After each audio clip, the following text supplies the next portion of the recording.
সকলোকে নমস্কাৰ জনালোঁ। মই মীনাক্ষী মোৰ অন্য এটা ভিডিঅ'লৈ। আজি ৰেচিপি ভিডিঅ' আগবঢ়োৱা নাই, যিহেতু মই চিলাইৰ লগতো জড়িত। সেয়ে আজি মেখেলা এখন চিলালোঁ। কেনেকৈনো চিলালোঁ সেই মেখেলাখন আহকচোন দেখাওঁ। টৰ্চ মুগা মেখেলা হয়, দেখিছেনে? এইখন মেখেলা ইমান ধুনীয়া ফিনিচিং হৈছে, মানে এনেকৈ চিলালে কাপোৰ কেতিয়াও কোচ খায়ো নাযায় আৰু চিলোৱাও বহুত সুবিধা হয়। দেখিছেনে? এইখন মেখেলা হয়। ইয়াতে এটা এটা কলকা বুটা আছে আৰু এই মেখেলাখন মই চিলাই দেখাম আপোনালোকক। স্ক্ৰিপ্ট নকৰাকৈ চাই যাব আৰু যদি ভাল লাগে like comment share and subscribe কৰি দিব।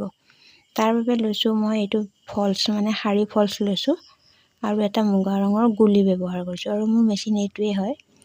ইয়াতে মই মেখেলাখন তলত লৈ ফলছটো ওপৰত লৈ মানে টানি নহয়, একেবাৰে সহজভাৱে পাৰি সমানে পাৰি তাতে চিলাই দিব লাগিব। টানি নিচিলাব, টানি চিলালে কোচ খাই যায়। সেইকাৰণে মানে সমানে ল'ব আৰু সমানে চিলাই যাব। আপোনালোকে ইমান মৰম দিছে, যাৰ বাবে মই ভিডিঅ' বনাবলৈ বহুত সাহস পাইছোঁ আৰু সেইকাৰণে ভিডিঅ' মই সদায় দিবলৈ চেষ্টা কৰি আছোঁ। দুয়োটা মোৰ তেনেকৈ চিলালোঁ। চিলাই আকৌ ওপৰৰ ফালে যিটো পাতলি হয় সেইটো মই তেনেকৈ চিলাইছোঁ। একে পদ্ধতিতে চিলাইছোঁ, কিন্তু ইয়াত মই আলপিন ব্যৱহাৰ কৰা নাই। মুগাৰ মেখেলা চিলাবলৈ একেবাৰে সহজ আৰু এই ভিডিঅ'টো চাব, আপোনালোকে নিজৰ কাপোৰখন নিজে চিলাই ল'ব পাৰিব। তেনেকৈ সিটো ছাইডো চিলালোঁ আৰু এইফালৰ এই ছাইডটো মই সমানে এনেকৈ চিলাইছোঁ। টানি পেলাই নিচিলাব। দেখিছেনে? সম্পূৰ্ণ হৈ গৈছে আৰু এতিয়া দুয়োটা মোৰ সমান কৰি লৈ মাজৰ সেই চিলনিটো মই এতিয়া মাৰি দিছোঁ। দেখিছেনে?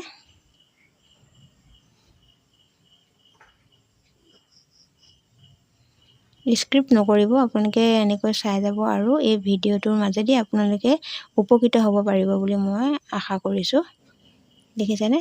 দুয়োটা ছাইড হৈ গ'ল আৰু ওপৰৰ যিটো পাতলি সেই ছাইডটো মই এতিয়া চিলাই দিম, মানে 2 আঙুলমান জোখত মই চিলাই দিছোঁ। ওপৰৰ পাতলিটোৱে চিলাইছে, সম্পূৰ্ণ চিলাই হৈ গৈছে। ভিডিঅ'টো চাব আৰু আপোনালোকে আপোনালোকৰ মন্তব্য দাঙি ধৰিব বুলি মই বাট চাই ৰ'লোঁ। তেনেহ'লে আজিলৈ বাই বাই। আকৌ নতুন ভিডিঅ' লৈ আপোনালোকৰ মাজলৈ আহিম। Thank U.